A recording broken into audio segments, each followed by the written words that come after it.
शंकरे हरि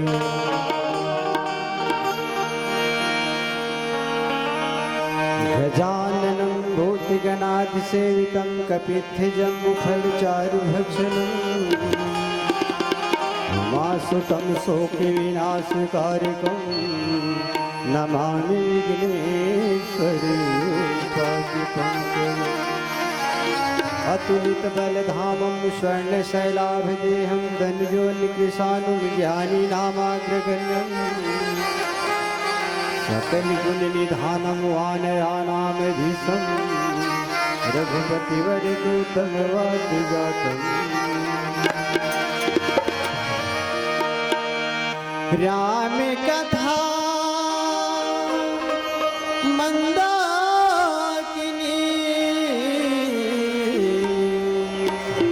चित्रकूटी चित्रचार तुलसी सुभग सनेहवन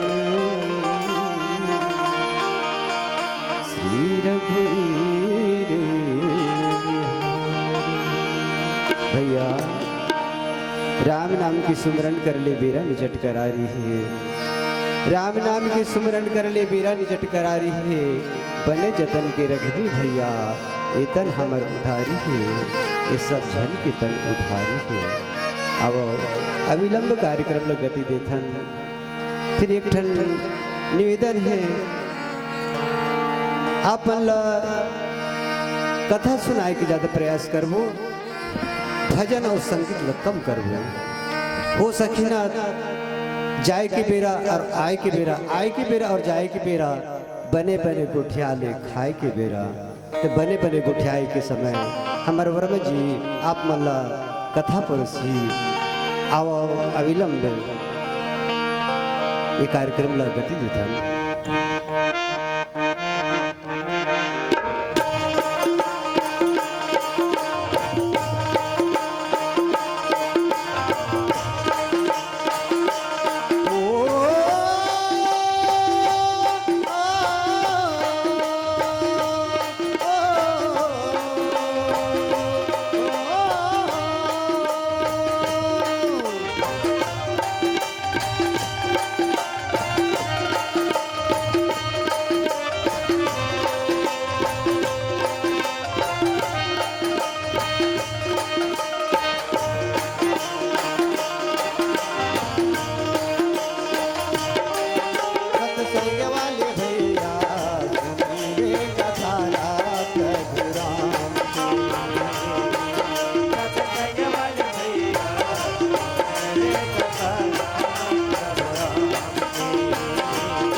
जिंदगी बहाले राम भरोसा जिंदगी बहाले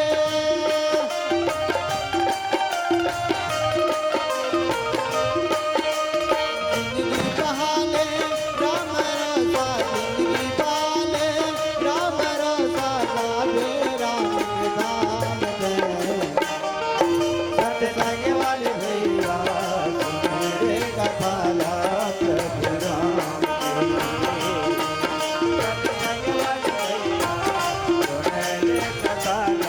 प्रभु राम ये दुनिया है माया के मेला है दुनिया है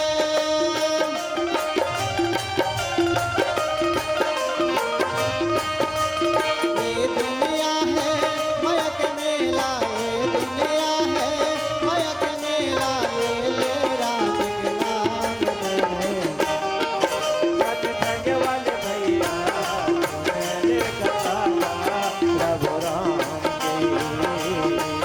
सत्संग वाले भैया मेरे कथा प्रभु राम सत्संग वाले भैया मेरे कथा प्रभु राम सत्संग वाले भैया मेरे कथा लखन सिया रामचंद्र शंकर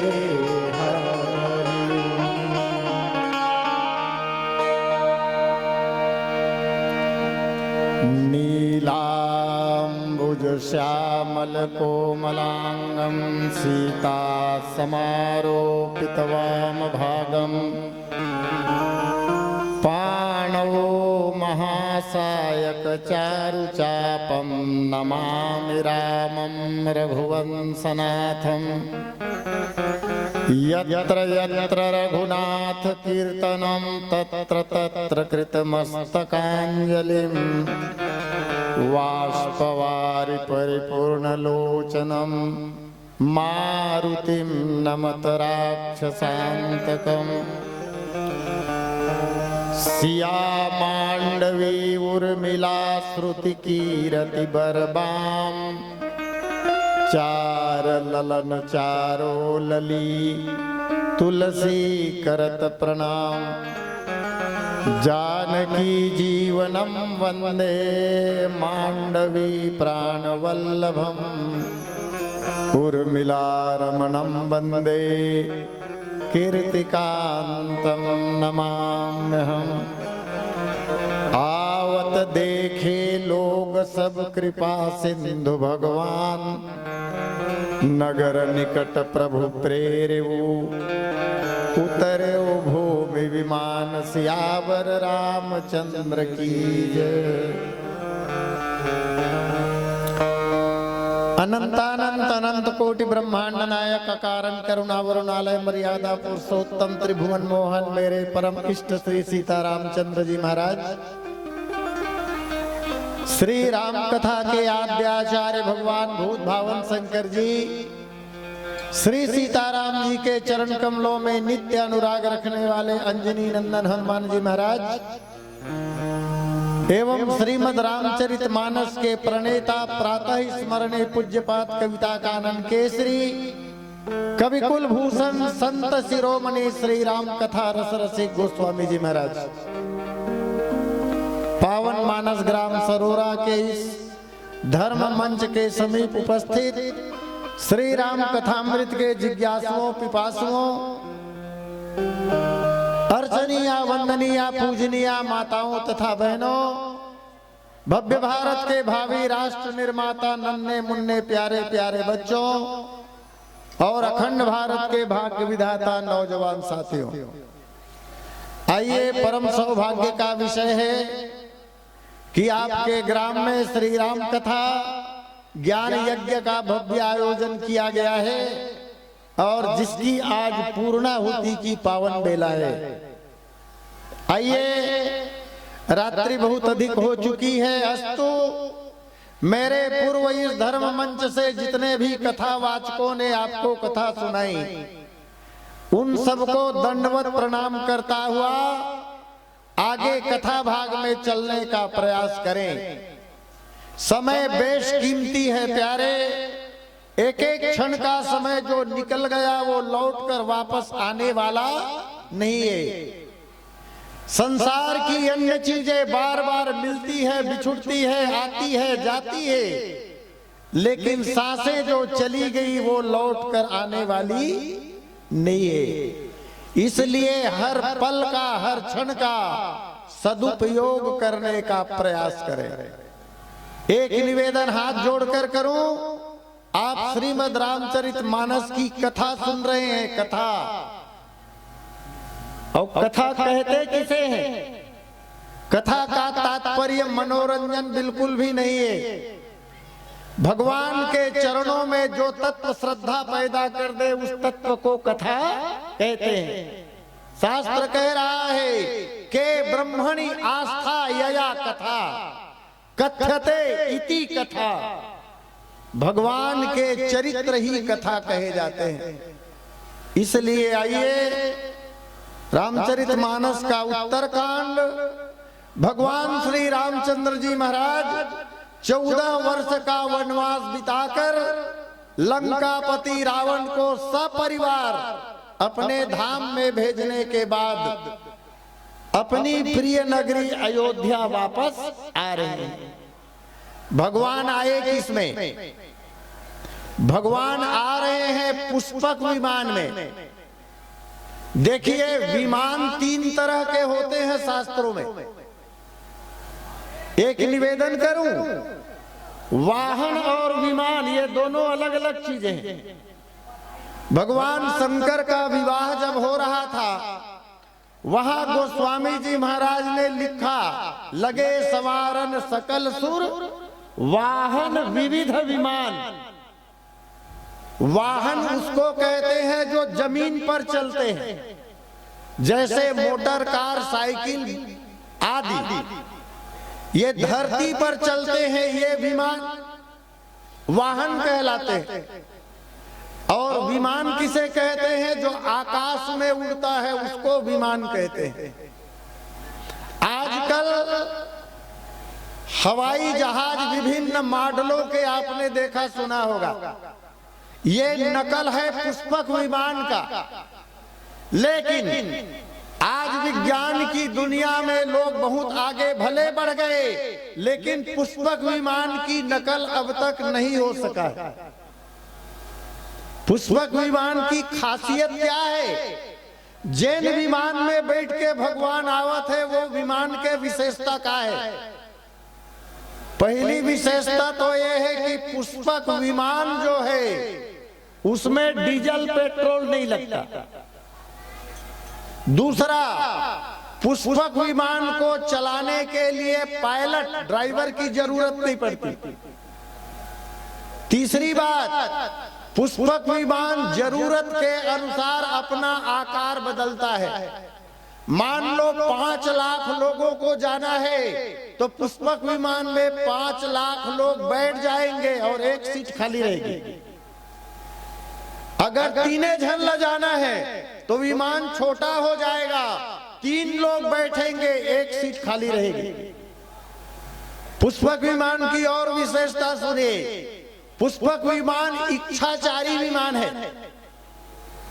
उसमें बैठने वाला जहां जाने के लिए कहेगा, पुष्पक विमान वहीं जाएगा। पुष्पक विमान को उतारने के लिए एरोड्रम की जरूरत नहीं है, हवाई पट्टी की जरूरत नहीं है। पानी के ऊपर उतर जाएगा, छत के ऊपर उतर जाएगा, पेड़ के ऊपर उतर जाएगा, खेत में उतर जाएगा। सारा कार्य पुष्पक विमान करता है, एक काम को छोड़कर। एक खंड भूता पुष्पक विमान नहीं करे। वो काम कौन सा है? पुष्पक विमान में आप मुर्दा को नहीं ले जा सकते, कारखाना भर के ले जा सकते हैं, लेकिन मरा हुआ व्यक्ति उस पुष्पक विमान में नहीं जाएगा। आज भगवान पुष्पक विमान में बैठकर आ रहे हैं। ये पुष्पक विमान है किसका? अभी पुष्पक विमान राजा रावण के पास था। रावण को भगवान ने मारा तो वो विभीषण का हो गया, और विभीषण भगवान के सखा हैं, इसलिए उस विमान में भगवान बैठे। दूसरी बात, रावण के पहले ये पुष्पक विमान रावण के बड़े भाई कुबेर के पास था। कुबेर को मार पीट कर रावण ने वह पुष्पक विमान हड़प लिया था। बड़े भाई से पुष्पक विमान छीन ली थी रावण ने, तो कुबेर के पास था। लेकिन मैं निवेदन करूं, यह पुष्पक विमान मूल रूप में कुबेर का भी नहीं था। असली में पुष्पक विमान भगवान रामचंद्र जी महाराज के पूर्वज महाराज रघु का था। महाराज रघु ने एक बार यज्ञ किया, और उस यज्ञ में यक्षराज कुबेर रावण का बड़ा भाई पंडित बन के बैठा था, इसलिए दक्षिणा में पुष्पक विमान दे दी थी। उस खानदान से आते हैं श्री राम। महाराज रघु राम के पूर्वज हैं। अब ये रघु कौन है, बहुत जल्दी संक्षेप में, समय कब है। भगवान ब्रह्मा को सब लोग जानते हैं, आप लोग। दुनिया को बनाने वाला भगवान ब्रह्मा। भगवान ब्रह्मा के मानस पुत्र हुए महाराज मनु। महाराज मनु के पुत्र हुए महाराज इक्ष्वाकु। इक्ष्वाकु के पुत्र हुए महाराज कुक्षी। महाराज कुक्षी के पुत्र हुए महाराज विकुक्षी। विकुक्षी के पुत्र महाराजा बाण। बाण के पुत्र महाराजा अनरण्य। अनरण्य के पुत्र महाराजा पृथु। पृथु के पुत्र महाराजा त्रिशंकु। त्रिशंकु के पुत्र महाराजा धुंधुमार। महाराजा धुंधुमार के पुत्र हुए महाराजा युनास्व। महाराजा युनास्व के पुत्र हुए महाराजा मानधाता। ये महाराजा मानधाता का जन्म मां के गर्भ से नहीं हुआ है, पिता के पेट से हुआ है। विचित्र खानदान है श्री राम जी का। महाराजा मानधाता, ये सब राम जी के पूर्वजों की चर्चा कर रहा हूं मैं। रघु का नाम आया इसलिए। महाराजा मानधाता 11वीं पीढ़ी में हुए। महाराजा मानधाता के पुत्र महाराजा सुसंधि। सुसंधि के ध्रुव संधि। ध्रुव संधि के महाराजा भरत। भरत के पुत्र महाराजा असित। महाराजा असित के पुत्र हुए महाराजा सगर। सगर के पुत्र हुए महाराजा अंशुमान। अंशुमान के पुत्र महाराजा असमंजस। महाराजा असमंजस के पुत्र हुए महान धार्मिक राजा महाराज दिलीप। महाराज दिलीप के पुत्र महाराज भगीरथ। भगीरथ के पुत्र हुए महाराज ककुस्थ, और ककुस्थ के पुत्र हुए महाराज रघु। महाराज रघु के बाद उनका पुत्र आगे बढ़ा वंश। फिर उसी वंश में महाराजा अग्निवर्ण। महाराजा अग्निवर्ण के पुत्र हुए महाराजा प्रतिन्धक। महाराज प्रतिन्धक के पुत्र हुए महाराज मरु। महाराज मरु के पुत्र हुए महाराज प्रसुश्रुत, और महाराज प्रसुश्रुत के पुत्र हुए महान धर्मात्मा राजा अम्बरीश। अम्बरीश के पुत्र हुए महाराजा ययाति। ययाति के नहुष। महाराजा नहुष के पुत्र हुए महाराजा नाभाज। महाराजा नाभाज के पुत्र हुए महाराजा अज, और महाराजा अज के पुत्र 35वें पीढ़ी में महाराज दशरथ, और दशरथ नंदन 36वें पीढ़ी में श्री राम। आइए, भगवान श्री राम अपने बानरी सेनाओं को लेकर अयोध्या आए। गोस्वामी जी महाराज कह रहे हैं, आवत देखे लोग सब। अयोध्या के लोगों ने देखा। किनको? राम जी को। और भगवान राम ने देखा अयोध्या के लोगों को। कितने लोग रहते थे अयोध्या में? राम जी के जमाने में अयोध्या राज्य की जनसंख्या 15,46,47,828, जिसमें से केवल 3 लोग बाहर हैं। श्री राम, श्री सीता जी और श्री लखनलाल जी। 3 लोग बाहर हैं। अर्थात अयोध्या में इस समय 15,46,47,825 लोग रहते हैं। 3 जो बाहर थे वो आ गए। ये जनसंख्या कब की है? भगवान राम जिस दिन वन को गए उस दिन की है, और 14 वर्षों के बाद श्री राम आ रहे हैं। लेकिन अयोध्या में एक भी जनसंख्या न तो घटी और न बढ़ी। ये दुनिया की सबसे बड़ी घटना है। 14 साल तक अयोध्या में कोई मरा नहीं और एक भी बच्चा पैदा नहीं हुआ। क्यों? इसलिए कि अयोध्या का प्राण धन राम अयोध्या से बाहर है। काल आता तो है लोगों के प्राण निकालने के लिए, लेकिन अयोध्या के लोग कहते हैं यमराज वापस लौट जा, जब तक हम अपने प्राण धन श्री राम का दर्शन नहीं करेंगे मरने वाले नहीं है। गेट आउट फ्रॉम हियर, चले जाओ यहां से। इसलिए एक भी लोग नहीं मरे। अच्छा, एक भी बच्चा पैदा क्यों नहीं हुआ? श्री राम के विरह में 14 वर्षों तक लोगों ने, कोई एक दिन में एक बार दूध पी के रहा, कोई 2 दिन में एक बार दूध पी के रहा, कोई 15 दिन में एक बार दूध पी के रहा। किसी का मन वासना की ओर नहीं गया, इसलिए एक भी संतान अयोध्या में पैदा नहीं हुए 14 वर्ष। आइए, आवत देखे लोग सब। इसके पहले हनुमान जी आए। कथा पता है आप लोगों को, भरत जी के पास गए। भरत जी नंदी ग्राम में रह रहे थे। महर्षि वाल्मीकि लिख रहे वाल्मीकि रामायण में, गर्त साई ब्रह्मचारी जटावल कल संयुत हो, कृषांग यस्थिर दुखार्त हो, कुरुवन राम कथा मोह। जमीन को 6 फीट गड्ढा खोद के भैया भरत जमीन के अंदर 14 वर्षों तक रहे। भरत जी खाते क्या थे? मेरे पूर्व वक्ता, बहुत ही मेरे स्नेह भाजन मिस्टर हरिश्चंद्र जी विनायक, अभी आप सुन रहे थे, उन्होंने कही थी, मैं बैठकर कथा सुन रहा था। 1 किलो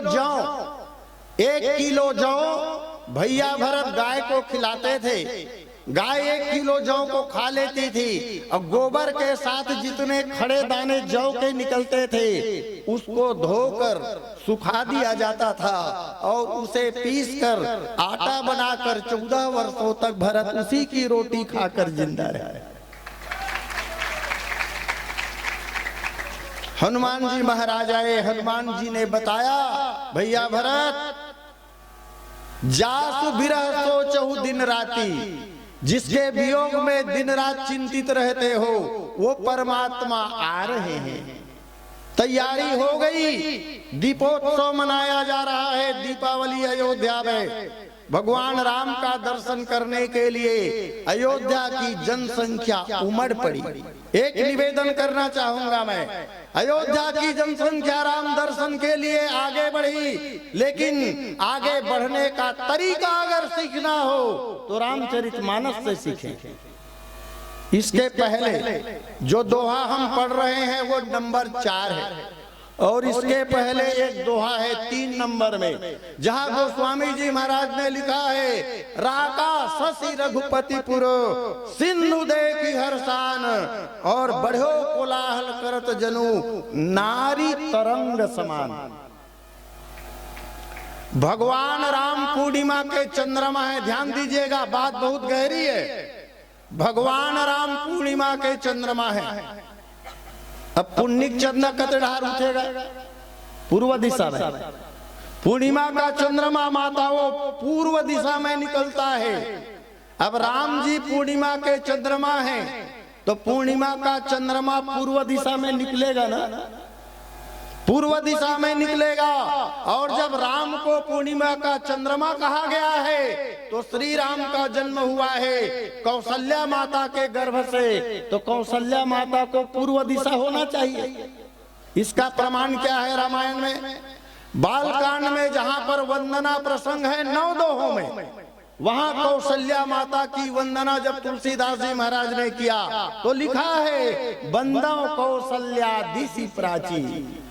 कौशल्या माता पूर्व दिशा है, सुमित्रा माता उत्तर दिशा है और कैकेयी माता दक्षिण दिशा है। दक्षिण दिशा, पश्चिम दिशा कौन है? तो पश्चिम दिशा मंथरा है, मंथरा। पूर्व दिशा माता कौशल्या और पूर्व का उल्टा होता है पश्चिम। इस तरह मंथरा पश्चिम दिशा है महाराज। अब पूरे रामायण में आप देख लीजिए, एक प्रसंग को छोड़कर भगवान श्री राम या अन्य लोग या तो पूर्व दिशा की ओर गए हैं, या उत्तर की ओर गए हैं, या दक्षिण की ओर गए हैं, लेकिन पश्चिम दिशा की ओर पूरे रामायण में कोई नहीं गया। क्यों नहीं गया? क्योंकि पश्चिम दिशा मंथरा है, मंथरा राम का विरोधी है, इसलिए मंथरा की ओर कोई नजर नहीं डालेगा महाराज पूरी रामायण। आइए, भगवान राम आए, भगवान राम आए तो अब कल्पना कीजिए भौगोलिक दृष्टि से, लंका से भगवान आ रहे हैं, अयोध्या है उत्तर प्रदेश में, ठीक है ना? तो अयोध्या में भगवान जब प्रवेश करेंगे दक्षिण दिशा में, तो अयोध्या का भी दक्षिण दिशा पड़ेगा ना। इधर से आएंगे दक्षिण से तो दक्षिण दिशा ही पड़ेगा। नक्शा में भी आप देखेंगे, मेरे पढ़े लिखे लोग बैठे हैं, नक्शे में हमेशा उत्तर दिशा ऊपर की ओर होता है, ठीक है? तो अयोध्या का दक्षिण दिशा मार्ग में पड़ेगा, लेकिन भगवान राम जब पूर्णिमा के चंद्रमा है तो भगवान राम का विमान घूम के पूर्व दिशा की ओर गया, पूर्व से ही चंद्रमा निकलेगा। भगवान राम विराजमान है अयोध्या के पूर्व दिशा में, लोग अगवानी करने के लिए पहुंच रहे हैं राम की ओर। तब श्री राम ने देखा, जहां गोस्वामी जी महाराज लिखते हैं, आवत देखे लोग सब लोगों को अपनी ओर आते हुए श्री राम ने देखा। कौन राम? तो बोले कृपा सिंधु भगवान, कृपा के सागर भगवान। एक छोटी कथा कहूंगा, भगवान कृपा के सागर कैसे हैं? भगवान को कृपा निधान क्यों कहा गया? अभी भगवान राम 5-6 साल के हैं, भगवान राम की उम्र 5-6 साल की, 5-6 साल के बच्चे हैं। पढ़ने के लिए गुरुगृह गए पढ़ने रघुराई, अल्प रहे कितने दिन रहे श्री राम जी? गोस्वामी जी महाराज ने तो लिखा, अल्पकाल विद्या सभाई, बहुत कम समय में सारी विद्या भगवान सीख गए। तो अल्पकाल का तात्पर्य क्या है? संत सिंह जी पंजाबी एक बड़े पुराने टीकाकार हुए। रामचरितमानस की टीका बहुत लोगों ने लिखी है। भूल से लोग व्याख्याकारों को टीकाकार कह देते हैं। जैसे मैं इस मंडली का व्याख्याकार हूं, तो लोग कह देते हैं कि ये रत्नावली मानस परिवार का टीकाकार है। निवेदन मेरा, हम लोग टीकाकार नहीं हैं, हम लोग व्याख्याकार हैं। टीकाकार उसको कहते हैं जो मूल चौपाई दोहे और श्लोक का अर्थ लिखते हैं। हम लोगों ने अर्थ नहीं लिखा, हम लोग पढ़े लिखे हुए अर्थ को भी ठीक से नहीं पढ़ पाते। क्या करें, योग्यता ही नहीं इतनी। चलिए, तो भगवान कृपा के सागर हैं, 6 साल के हैं भगवान, गुरु के घर में पढ़ने के लिए गए हैं। अल्पकाल का तात्पर्य संत सिंह पंजाबी ने 8 दिन किया है। 8 दिन भगवान अपने गुरु के आश्रम में 8 दिन रहे, और 8 दिन में क्या क्या सीखी? 4 वेद सीखे, 6 शास्त्र सीखे, 18 पुराण सीखे, 18 उप पुराण सीखे, 9 व्याकरण सीखे और 1180 उपनिषद सीखे। यहाँ फिर मैं निवेदन कर रहा हूँ, टिप्पणी करना मेरा कार्य नहीं। कई लोग कहते हैं 10 उपनिषद और कुछ बड़े कथावाचक लोग कहते हैं 108 उपनिषद। मैं निवेदन करूं आपसे, उपनिषदों की संख्या 1180 होती है। 1180 उपनिषद है, लेकिन 1180 उपनिषदों में अभी पूरे संसार के पुस्तकालयों में केवल 222 उपनिषद उपलब्ध है, बाकी उपनिषद आक्रांताओं के द्वारा जला दिए गए। नालंदा विश्वविद्यालय में जब रखा हुआ था, ये सब विद्या भगवान ने आदि से सीखी। भगवान के साथ और कौन है? भगवान के साथ उसके बुआ का बेटा है। मैं कृपा सिंधु पर बात कर रहा हूं। भगवान राम कृपा सागर कैसे है? भगवान राम के एक जन बुआरी जी, एक बुआ सगी और एक बुआ धर्म की। महाराज दशरथ की एक बहन है, ध्यान दीजिएगा। महाराज दशरथ की एक बहन, सगी बहन, महाराज दशरथ की बहन का नाम है चंद्रकला। चंद्रकला जब सयानी हुई, विवाह के योग्य हुई, तो उन्होंने प्रेम विवाह कर लिया। चंद्रकला ने प्रेम विवाह कर लिया, और प्रेम विवाह किया ना तो अपने जाति के लड़के से नहीं किया। ये क्षत्रिय हैं, वैश्य कुमार के साथ। वैश्य कुमार का नाम था यज्ञदत्त। यज्ञदत्त के साथ चंद्रकला ने प्रेम विवाह कर लिया। उसी के गर्भ से श्रवण कुमार पैदा हुआ है। श्रवण कुमार इसलिए राजा दशरथ के भांजे हैं, चंद्रकला का बेटा। चंद्रकला ने जब प्रेम विवाह किया, महाराज दशरथ ने कहा, बहन चंद्रकला, तुमने हमारे खानदान को कलंकित किया है, इसलिए आज से तेरा मेरा कोई संबंध नहीं रहेगा। संबंध खत्म कर दिया। तब अयोध्या की रहने वाली एक केवट जाति की कन्या थी, जिसका विवाह हुआ था श्रृंगवेरपुर में। उसे महाराज दशरथ ने धर्म की बहन बनाया। बहन मिल गई चक्रवर्ती जी महाराज को। उसी का बेटा राम के साथ रहता है, राम के साथ सोता है। एक दिन की बात है, भगवान राम ने महाराज से कहा, दशरथ जी से, पिताजी महाराज, शिकार खेलने का मन हो रहा है। दशरथ जी ने आज्ञा दे दी। बाल सखाओं को साथ में लेकर श्री राम जंगल में चले गए शिकार करने के लिए। जैसे ही जंगल में श्री राम गए हैं, एक छोटी बैठक की राम ने।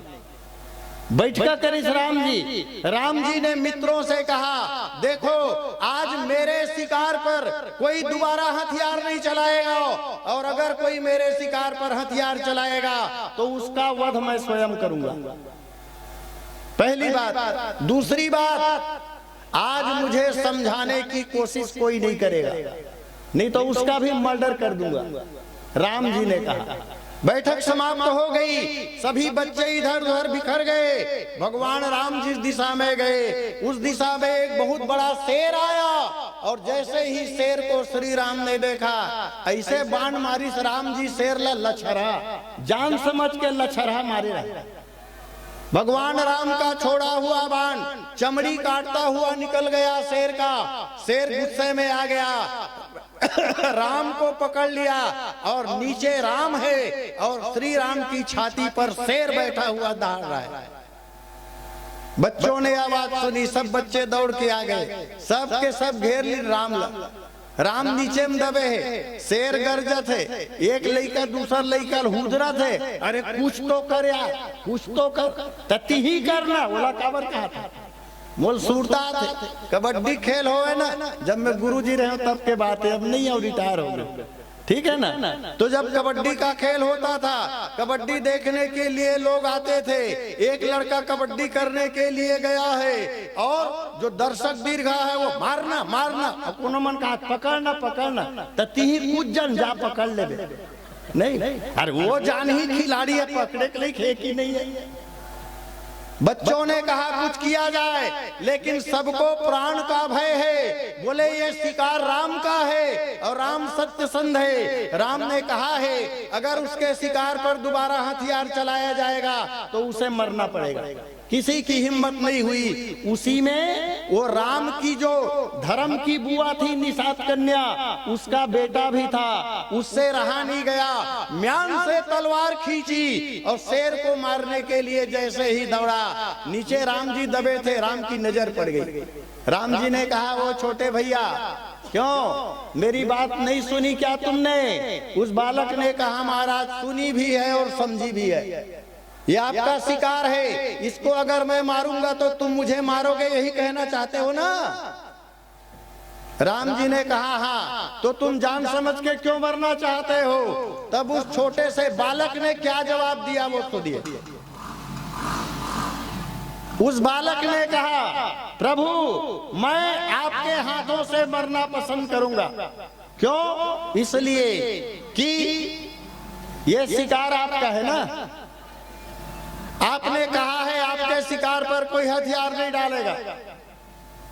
मान लीजिए मैं शेर को मार देता हूं, आप बच जाते हैं, आप खड़े होंगे, आप मुझे मार देंगे।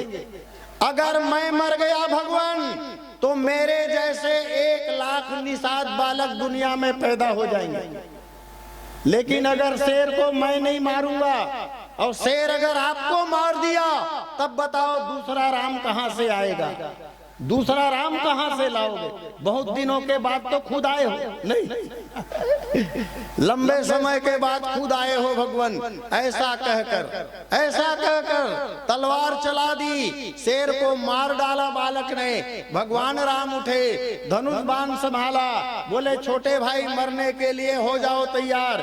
सभी बच्चे बीच में आ गए और बीच में आके राम जी से कहा सुनो राम, अभी तुम राजा नहीं हो, तुम राजकुमार हो, फैसला करने का अधिकार राजा को होता है।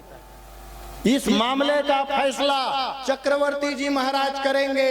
सब बच्चे आए, आकर दशरथ जी को सब बात बताई। दशरथ जी प्रसन्न हुए, वाह भांचा वाह, अगर आज तू ना होता ना तो मेरा राम हाथ नहीं आता। गोदी पर बैठाया चक्रवर्ती जी ने, उस बालक का मस्तक सूंघा। और श्रृंगवेरपुर कोई राज्य नहीं है, श्रृंगवेरपुर कोई राज्य नहीं है, श्रृंगवेरपुर अयोध्या ही है। तब अयोध्या नरेश महाराज दशरथ ने 40-50 गांव को मिलाकर श्रृंगवेरपुर एक नया राज्य बना दिया और वहां का राजा अपने भांचा उसी निषाद बालक को बनाया। माने निषाद बालक को राजा बनवाने के लिए भगवान ने ये लीला रची थी। अगर राम ये लीला न खेले होते तो भला बताइए क्या वो श्रृंगवेरपुर का राजा बन पाता? भगवान राम ने ही कृपा की। इसलिए गोस्वामी जी महाराज कह रहे हैं, आवत देखे लोग सब कृपा सिंधु भगवान, कृपा के सागर। और राम जी को भगवान कहा गया। भगवान में 6 लक्षण होते हैं। ये 6 लक्षण अगर आप में आ गए तो आप भी भगवान हो। शास्त्र कह रहा है भगवान में 6 गुण होते हैं। 6 गुण जिसमें होगा वो भगवान होगा। 6 गुण कौन कौन से? आइए शास्त्र का वो सूत्र देखें। स्थितिम प्रलयम चैव जीवानाम गतिम गतिम वेद विद्याम विद्याम च सडेते भगवानिति। स्थितिम प्रलयम चैव, दुनिया को बनाने की शक्ति, प्रलय करने की शक्ति, जीवों की गति का ज्ञान, जीवों की अगति का ज्ञान, वेदों की विद्या का ज्ञान और वेदों की अविद्या का ज्ञान। ये 6 लक्षण जिसमें होते हैं वो भगवान हैं। दूसरा अर्थ भगवान में जो अक्षर हैं उसको पकड़िए। भ ग व फिर आ का मात्रा और न, ठीक है ना? भ से भूमि, भ से भूमि माने पृथ्वी का जो स्वामी है, पृथ्वी को बनाने वाला जो है अथवा पृथ्वी का जो विभु है उसको भगवान कहते हैं। भ से भूमि, ग से गगन माने आकाश, व से वायु और आ से अग्नि और न से नीर माने जल। इन 5 तत्वों का जो अधिकारी होता है उसे ही भगवान कहते हैं। ये भगवान की परिभाषा। तो श्री रामचंद्र जी महाराज भगवान हैं और भगवान कृपा का सागर होता ही नहीं था मन। कौड़ी काम के नहीं है भैया। हम अपने कर्तव्य का कोई पालन नहीं कर पा रहे हैं, लेकिन भगवान की असीम कृपा आपके हमारे ऊपर बरस रही है। क्या कर रहे हैं हम लोग बताइए? कुछ भी तो नहीं ना। मुझे तो तब बहुत दुख होता है, तब बहुत दुख होता है जब भगवान की कथाएं भी पैसे लेकर कही जाती। मैं बहुत कठोर बात बोल रहा हूं। हमारा कर्तव्य है भगवान का गुणानुवाद गाना, भगवान की कथा गाना मेरा धर्म है, कर्तव्य है। क्योंकि भगवान ने सांसें दी है, भगवान ने ये शरीर दिया है। उस भगवान की कथा गाने के लिए जब ठेके पर बात कहकर कथा की जाती है तो बहुत तरस आता है कि आदमी भगवान का भजन कर रहा है कि ठेकेदारी कर रहा है। अगर कथा के पैसे लेने हो, अगर पैसे लेकर कथा कहने हो, अपने आप मिल जाए वो बात अलग है, अपने आप मिल जाए वो बात अलग है। मैं ठेके की बात कर रहा हूँ। अगर ठेके पर कथा कही जानी है तो कोई माई का लाल मुझे एक बात बता दे। वशिष्ठ जी रोज कथा कहते थे अयोध्या में, विश्वामित्र जी की कथा रोज होती थी अयोध्या में और सिद्धाश्रम में। कोई ये बता दे कि इन दोनों महानुभावों की दक्षिणा कितनी होती थी? एक दिन की कथा का कितना लेते थे वशिष्ठ जी, अथवा विश्वामित्र जी, अथवा वाल्मीकि जी, अथवा भारद्वाज जी, अथवा याज्ञवल्क जी महात्मा, अथवा देवर्षि नारद, एक कथा का कितना लेते थे? कोई है हिसाब? जब वो नहीं लेते थे तो मैं कौन होता? क्या कर रहे हैं हम लोग? बेच इसी मानस की चौपाई, मानस में एक जगह चौपाई है और भरत ने कही है वो बात, बेचे ही वेद धर्म दुहिले ही, पिसुन पराय पाप कही दे ही। जो वेद को बेचता है अर्थात पैसे लेकर कथा गाता है, कथा को बेचता है, ऐसे आदमी को वह पाप लगता है जो दूसरे की निंदा करने पर लगता है। दूसरों की निंदा का पाप ठेके पर कथा कहने वालों को लगती है। ये वाक्य भरत जी के और किसी के नहीं। क्या कर रहे हैं हम लोग? फिर भी आलीशान जिंदगी जी रहे हैं कि नहीं? कितनी अच्छी जिंदगी जी रहे हैं। भगवान ने ये दो हाथ दिए, दो पैर दिए, ये सुंदर बटन जो दिए हैं नेत्र दुनिया देखने के लिए, अनमोल है, इसका कोई मोल नहीं हो सकता। कोई किडनी का मोल बताए मुझे। एक किडनी इतने रुपए की मिली, मरे हुए व्यक्ति की बात अलग है, जिंदा आदमी के एक एक अंग अनमोल है। और हमारा इतना सुंदर शरीर उस परमात्मा ने दिया है, उसके बदले बताइए मैं क्या कर पा रहा? कुछ भी तो नहीं ना, कुछ भी नहीं। फिर भी भगवान की कृपा है। इसलिए गोस्वामी जी महाराज ने कहा, आवत देखे लोग सब कृपा सिंधु भगवान, नगर निकट प्रभु प्रेरेऊ, उतरे भूमि विमान। पुष्पक विमान से भगवान ने कहा कि अब तुम हे पुष्पक विमान उतर जाओ। विमान तीन तरह के होते हैं, बात गहरी है थोड़ी सी। तीन तरह के विमान होते हैं। एक विमान का नाम, चलिए नाम तो माताओं को बताना पड़ेगा, माताएं बताएंगी नाम एक विमान का, क्योंकि विमान का जो नाम है वो एक गहना का नाम है। गहना, एक गहना का नाम जैसा है वैसा ही विमान का नाम है, और वो गहना नाक में पहनी जाती है। चलिए संकेत करता हूं, नाक में पहनी जाती है और वो गहने का आकार एकदम गोल होता है। बताइए वो गहना कौन सा है? नथ नहीं है। फुल्ली गोल कहाँ होता है? तो लंबा होता है। छत्तीसगढ़ की माताएं तो कम से कम नहीं बता पाएंगी, क्योंकि छत्तीसगढ़ की माताएं वो गहना नहीं पहनती। आप लोगों ने अन्य प्रांतों की महिलाओं को देखा होगा, नाक में सोने का गोल नथ जैसा गहना।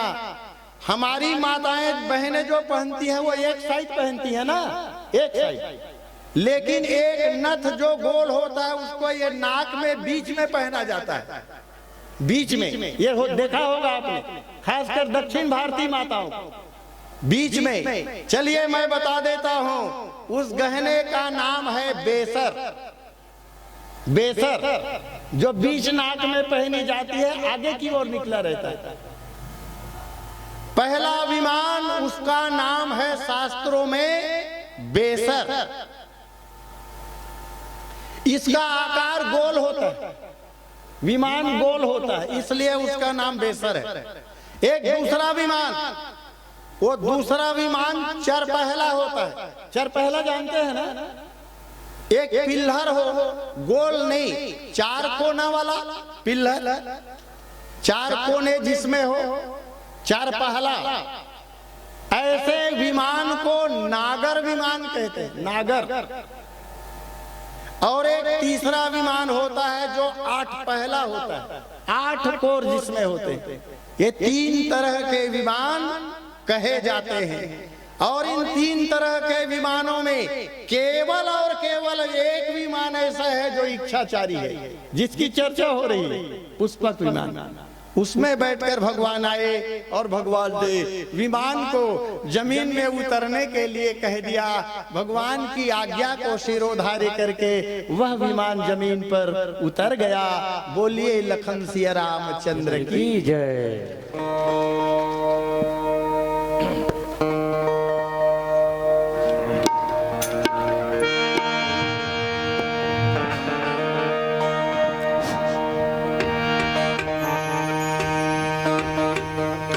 लखन सिया रामचंद्र शंकर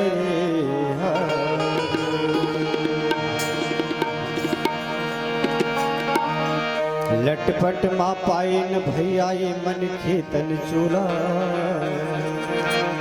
कहाँ भुला के आए तहर का हो गे तोला। एक रे से ते कही थो किन लाहत जियत रही,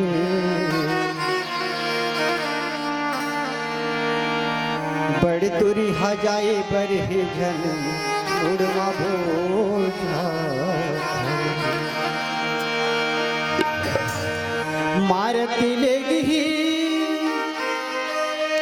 पिटत लेगी,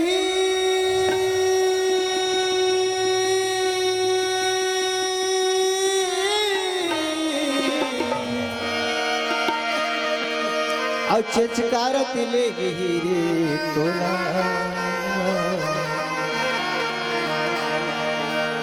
पूछी जब मालिक हर मूरख का बताबे तोला। पूछी जब मालिक हर पगला का बताबे तोला। एक ऋषि थी बड़े बड़े संत बन कीन भैया, कुकराबाद संत काके थे संत मन ब्रह्म मुहूर्त तिल हमन काके थन कुकराबास्ती या पहावत बिहनिया। वो समय शोक उठबे और राम राम का हाथ उठबे ना, तो दिमर के समय है सुख पूर्वक निपट थे। एक सिद्धि बड़े बड़े संत मन की काकी पहावत बिहना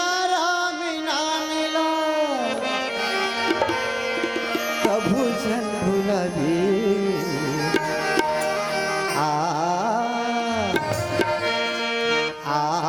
भैया गा सत्संगा गोता लगा ले। भैया गा सत्संगा गोता लगा ले। पहावत बिना राम नाम ला प्रभु भुलावे।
लगाए। चंदा सूरज के हुअत उड़त ले, चंदा सूरज के हुअत उड़त ले, सोवत जिंदगी बिताए।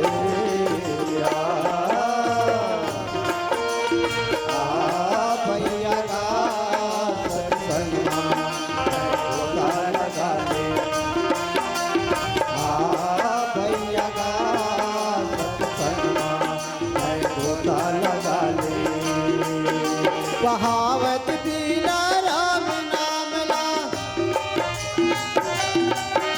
कहावत बिना राम नाम ला, प्रभु जब बुलावे।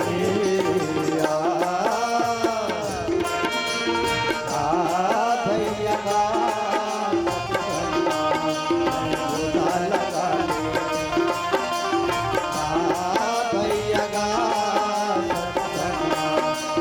गोता लगा ले, गोता लगा ले, गोता लगा ले,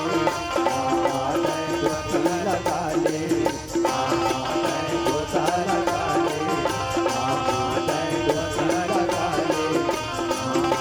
गोता लगा ले। जगत प्रिय रामचंद्र शंकर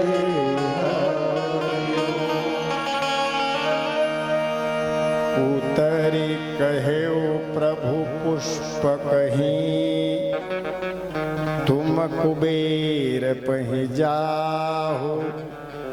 प्रेरित राम चले सो हर्ष बिरह अति ताहो। उतरी कहे प्रभु पुष्प कहीं। जब भगवान राम ने देखा कि अयोध्या के लोग बड़े उतावली से होकर अगवानी करने के लिए आ रहे हैं, भगवान के विरह में अयोध्या के लोगों की दशा बड़ी दयनीय हो गई थी। लोगों की तो बात छोड़ दीजिए, अयोध्या में भगवान राम का पाला हुआ एक घोड़े का बच्चा था। घोड़े का बच्चा वो अभी जवान नहीं हुआ था, बछेड़ा था, बछेड़ा। उसका नाम रखा था भगवान ने बलाहक। भगवान राम उसके पीठ पर अपने हाथ को फेरते थे रोज, बहुत दुलार करते थे राम जी। जब राम जी का वनवास हुआ ना, उस समय वो घोड़ा घास खा रहा था। घास की पत्ती घोड़े के मुंह में दबी थी। उसी समय राम जी वन को चले गए। लोगों ने हल्ला मचाया कि प्रभु वन को चले गए। वो बलाहक नाम का घोड़ा 14 साल तक घास की पत्ती मुंह में दबाए रखा, न तो उसको निगल सका और न उगल सका। जासु वियोग विकल पशु ऐसे, प्रजा मातु पितु जिये ही कैसे। जिस भगवान के बिना जानवरों की ये दशा है। माताएं अपने बच्चों को पालने में सुलाई थी दूध पिलाकर। पता चला कि श्री राम वन को चले गए। बच्चे की नींद जब टूटी तो बच्चा भूख के कारण तड़प रहा है, लेकिन बच्चे को थपकी देने वाला कोई नहीं है। राम के विरह में लोगों की यह दशा हो गई। उस भगवान ने जब लोगों को देखा, एक निवेदन करें हम यहां पर, देरी जीव की ओर से होती है, भगवान की ओर से नहीं। अगर हम जीव भगवान की ओर 2 कदम आगे बढ़ेंगे तो परमात्मा इतने दयालु हैं, वो 4 कदम आगे बढ़ते हैं। आइए, पीली बत्ती का संकेत हो चुका है। मैं आपके निर्देशों को ससम्मान ध्यान में रखते हुए अपनी वाणी को यहीं विराम और एक भजन के पश्चात संभवतया आरती विसर्जन भी होगी। जी जी जी जी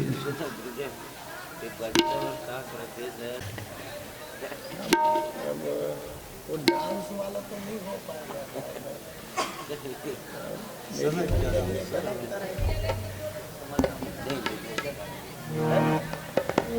गार्डन में देखा उनके डांस नहीं होगा। विसर्जन भी करूँ आपके बल के द्वारा।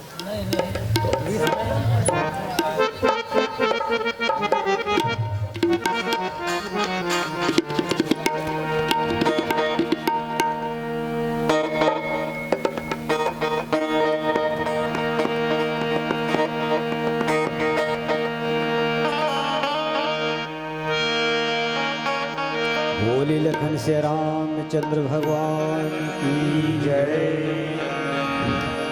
हम मन तुमन कहा न चाल सबूताई हो, तू मन न चाहिए भगवाने न चाहे। हम तुहर मन से हाथ जोड़ते पाँव पड़ते तोला बलावत सबरी के उमर पहागे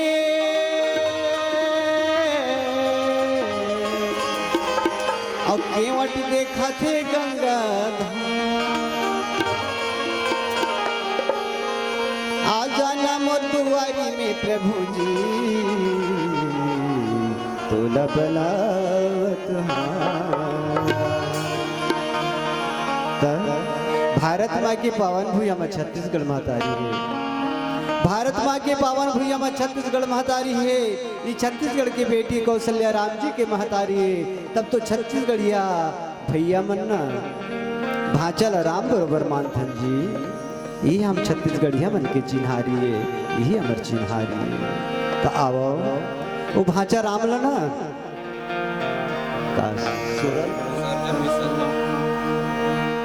यही गांव वाला था। अब बला के बैठा के छोड़ देता है। संझा बिहनिया पूजा आरती करूँ देखत रहूँ, बने बने भोग लगा के खो हो तो मन खो। आना आना राम जी जो हट हाँ तोर रास्ता दसंग मौलिया भैर शत्रुहन सीता मैया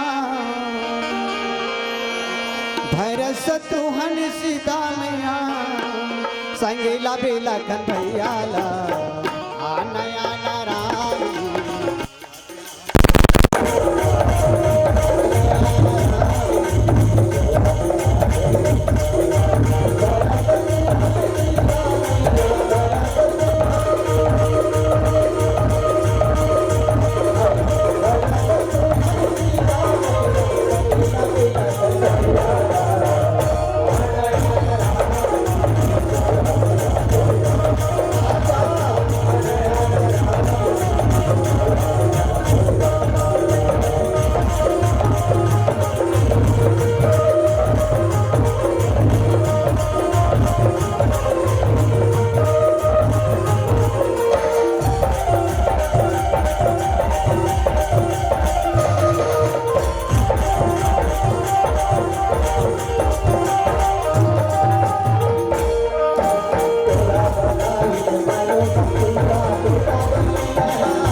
आपसे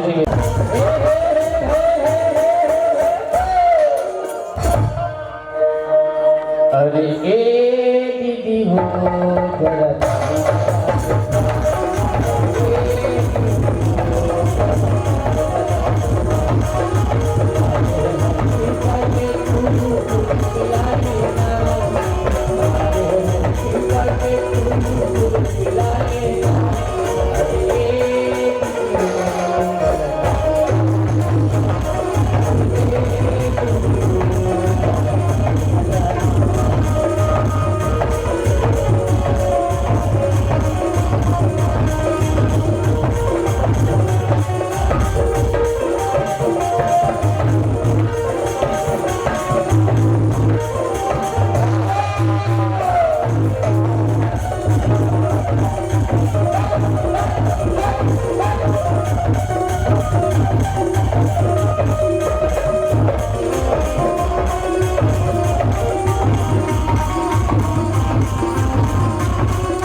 भैया चारे से मिल के रहना है आए हम चारे दिन भर भैया चारे से मिल के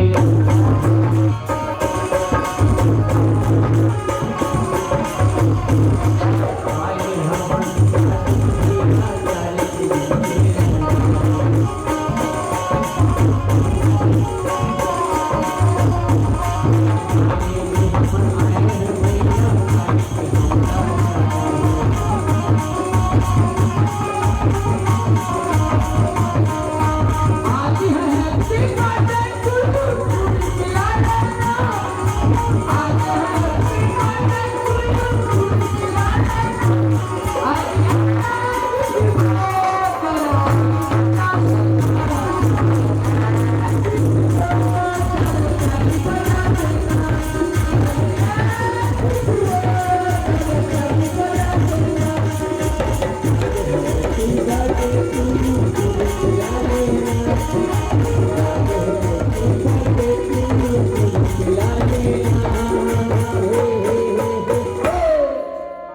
रुकना भैया आपसे निवेदन है ये मंच आपको समर्पित है काहे कि रुकना गाही ना हूँ मन गाही हम मन गाले था उखरे मंच हम मन गाले था वो का कर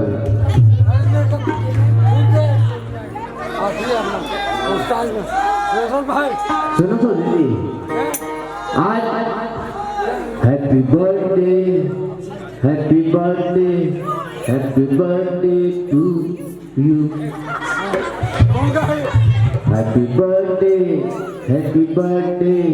Happy birthday to you.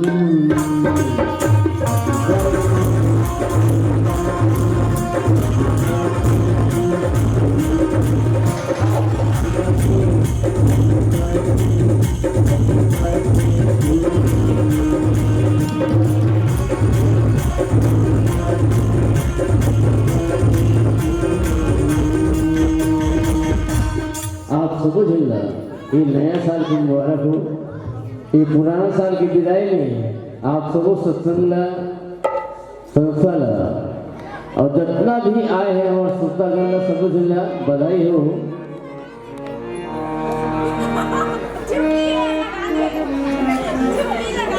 चलो ठीक है भैया ये माइक आप समर्पित है गुरुदेव चलाओ नहीं पर से हैप्पी बर्थडे में एक सुनाओ गाना सुनाओ तो ना सुनाइए आप सुनाओ ना नाचे वाला नहीं का नया साल ले ओकर बात करो तो एक काम करो हमारे विला समर्पित करो हमारा मन से चल गुरु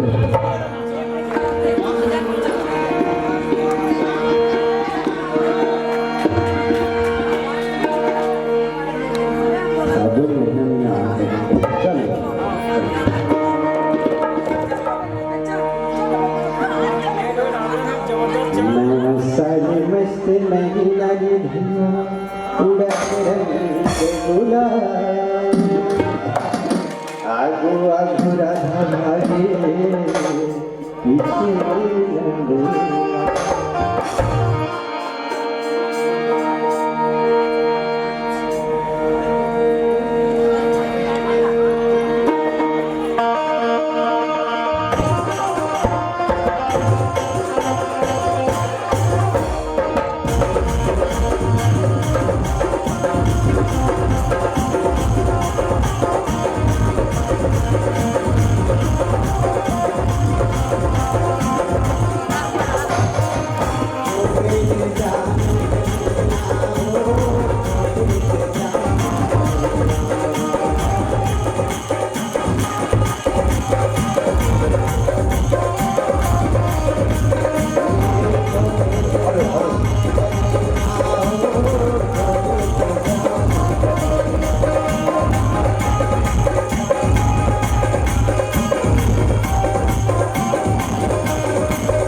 दे आप बहुत दूर जा रहे हैं, कम से कम 30 कम से कम 4 बजे, 4 बजे। अब सबको मैं काम कर दिया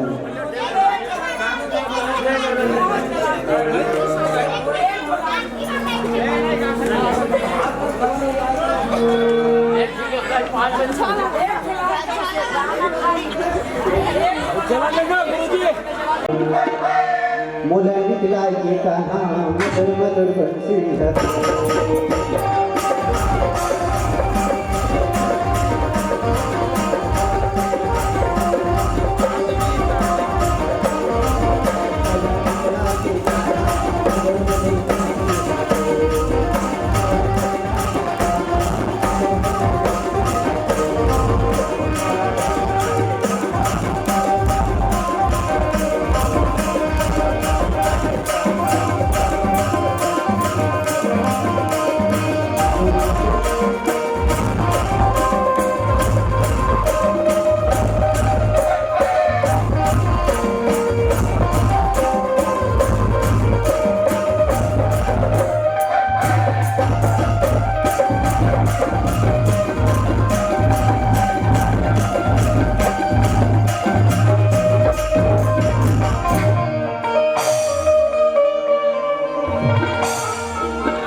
लखन सिया रामचंद्र शंकर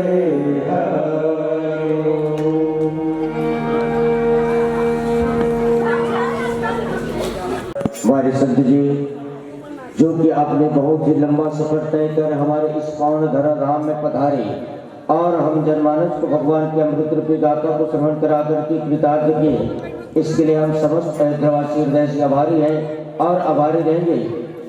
जन जन के मन में राम रसे, जन जन के मन में राम रमे, प्राण प्राण में सीता है, कंकर कंकर संकट इसका, हर श्वास श्वास में गीता है। जीवन की धड़कन रामायण, जीवन की धड़कन रामायण, पग पग पर धुनी बनी पुनीता है। यदि राम नहीं है ख्वाबों में तो प्राणी धन से रीता है। मर्यादा हरि पुरुषोत्तम का, मर्यादा हरि पुरुषोत्तम का, फिर राम राज्य लाएंगे, सौगंध राम के खाते हैं। भारत को भव्य बनाएंगे, भारत को भव्य बनाएंगे। आपके हमारे छोटा दिल गाँव द्वारा छोटा सा पुष्प रूप में सम्मान राशि 51 रुपए आकाश व विकास की तरफ से स्वर्गीय माधवराम साहू की स्मृति में 51 रुपए आसाराम बाबू जी के आश्रम के द्वारा एक कैलेंडर, एक हरण रसायन बूटी और एक श्रीमद् भागवत गीता। राम जी साहू 100 रुपए, लक्ष्मी मानस मंडली की तरफ से 50 रुपए, श्री लक्ष्मी महिला मानस मंडली की तरफ से 50 रुपए। इस प्रकार से यह सम्मान राशि आप तक पहुंचाने के लिए हम सादर निवेदन करना चाहेंगे। आदरणीय श्री बालाराम साहू जी, श्री कार्तिक राम साहू जी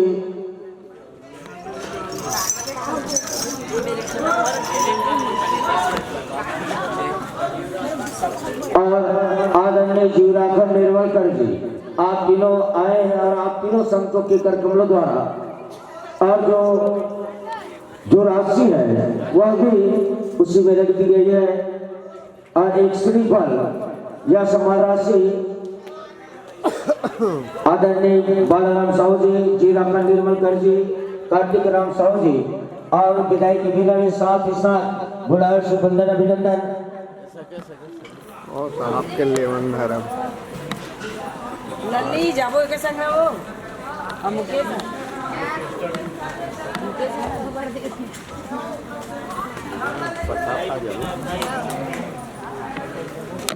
दो तीन ठो मार दे बढ़िया और देखा बड़ी बात बड़ी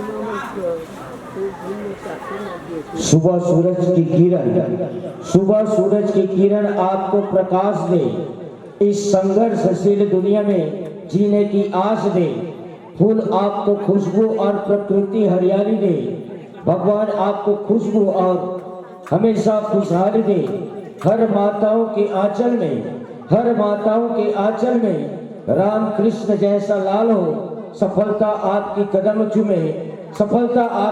चूमे, फिर सुखमय भरा नया साल हो। आप सभी को नया साल की हार्दिक शुभकामनाएं।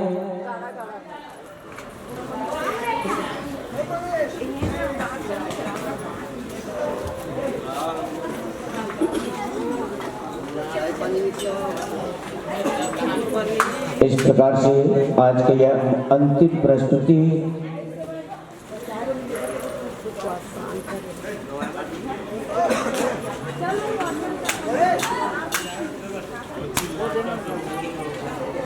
बहुत बहुत धन्यवाद मेरे संतजन। जिस मान और सम्मान के साथ आपको मंच में मंचासीत किए थे, इन्हीं मान और सम्मान के साथ आपको मंच से सादर विदा। और आपसे हम यही कामना चाहेंगे, अगर आने वाले वर्ष में यह मंच सजाने में कामयाब हो जाए तो आने वाले वर्ष भी इसी प्रकार सहयोग प्रदान देते रहेंगे। इन्हीं भावनाओं के साथ आपको मंच से सादर विदा, आपको मंच से सादर विदा। भूल हमारी क्षमा चाहेंगे, भूल हमारी क्षमा चाहेंगे और आशीष की अभिलाषा है। चलो गुलाम